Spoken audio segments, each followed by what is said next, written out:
Teachers, students, union members, and supporters marched in Chicago for 3 days to protest the public school closings.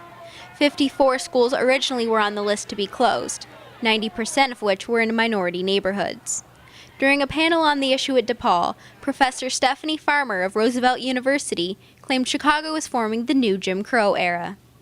Well, one of the ways in which you can characterize the Jim Crow era is the separate and unequal conditions that we enforced on African Americans.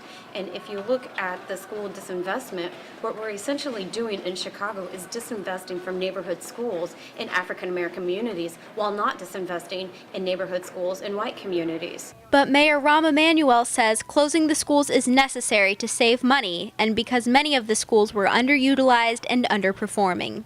The decision to deal with the 54 schools was not taken lightly, but it was taken with the notion of how do we make sure that every child can get to a quality school with a quality education. However, Jesse Sharkey of the Teachers Union also feels the school closings are unfair to minorities.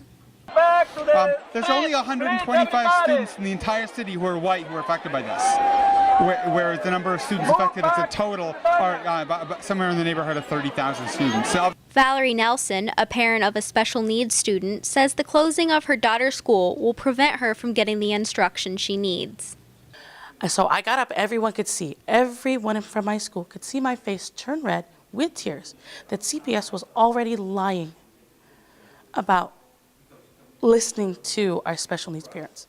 DePaul may not be directly affected by the school closings, but many protesters are confused why Mayor Rahm Emanuel is planning to spend $173 million of taxpayer money on a new arena for DePaul, but not the $50 million it would take to save the schools. Others urged protesters to keep fighting against the closings.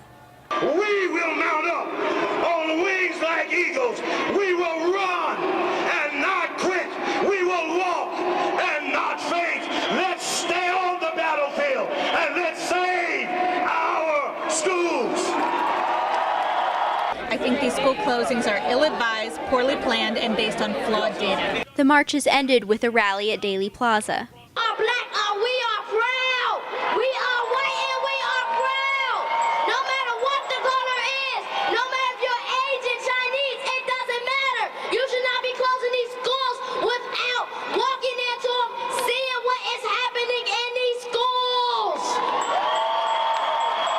The Board of Education ended up allowing 4 of the schools to remain open, so a total of 50 will be closed now. Mayor Rahm Emanuel says it was a difficult decision, but he's prepared to absorb the political consequence so the children will have a better future.